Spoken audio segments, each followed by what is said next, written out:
وعبر شبكه الكره العراقيه ايضا تكلمنا انه المنتخب العماني حيكون مرشح للوصول لمباراه النهائي اليوم. قلنا اعتقد ان الافتتاح راح يتكرر في النهائي بالضبط، واليوم فعلا الافتتاح يتكرر في النهائي. يعني انا بالنسبه لي هذا يعني التارجت، وهذا الشيء اللي يعني يفرحني ويخليني في قمه السعاده للامانه. يعني اولا منتخب بلادي موجود في المباراه النهائيه، ثانيا منتخب العزيز على قلبي وجمهوره واللي احبهم واعزهم ولهم مكانه خاصه جدا في قلبي، واصحاب الارض والجمهور المنتخب العراقي موجود في المباراه النهائيه. يمكن والله العظيم والله يشهد يعني على ما اقول انه المره الاولى يعني يفيني احساس انه ما في خاصة في المباراة النهائية بالنسبة لي. يعني خذيناها احنا خير وبركة، خذوها المنتخب العراقي.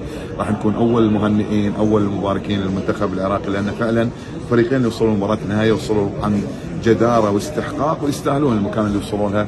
وفي النهاية المباريات النهائية ترى قسمة ونصيب، يعني انا اعتبرها، وتلعب على جزئيات بسيطة جدا ممكن تحسم فيها المباراة. طيب اليوم شفت ان الجمهور العراقي رغم انه مباراه منتخب بلاده لكن كان موجود تعودنا تدري يعني هالشيء يمكن ما صار يفاجئنا لان حقيقه اعتدنا عليه، لكن هذا شيء استثنائي للمره الاولى على مستوى بطولات كاس الخليج يحصل هذا الشيء.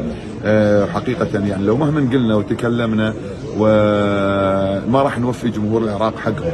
يمكن من الاشياء اللي راهنا عليها قبل بدايه البطوله هو النجاح الجماهيري لبطوله كاس الخليج، وهذا اللي لاحظناه في بدايه البطوله وصولا الى مباراه نصف النهائي. وبكل تاكيد طبعا المباراه النهائيه راح يكون فيها الملعب ممتلئ. اليوم انا رحت من ملعب البصره، عشرات الالاف ينتظرون خارج الملعب، علوا عسى يحظون بفرصه للدخول الى مدرجات ملعب المواجهه، بالاضافه الى ان الملعب كان ممتلئ بالكامل.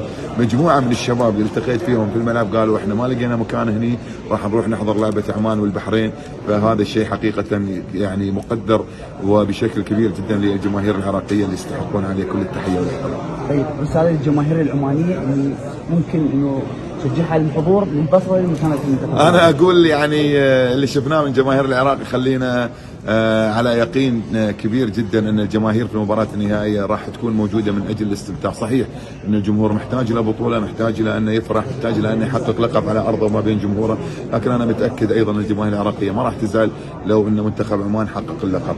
جمهورنا العماني اللي موجود في البصره يقعد المباراه النهائيه ويحضر المباراه النهائيه، اللي راح يجي بعدين يحاول انه يامن التذاكر بدري من قبل الاتحاد العماني لكره القدم، لان كذا بتجي على امل انك تلاقي تذكره. ما راح تلاقي تذكره للجماهير العراقيه. انا اعتقد من اليوم خلصت التذاكر، ما في مجال ان احنا نتكلم عن موضوع تذاكر متاحه او غيرها. وبالتالي يعني اتمنى لو في تنسيق يكون من قبل الاتحاد العماني انه يكون في مكان مخصص للجمهور العماني، ويكون كل واحد من الجماهير عنده تذكرته على اساس انه يدخل الى المباراه. ان شاء الله. اتمنى كل التوفيق. شكرا حبيبي، الله يسلمك، بارك الله فيك.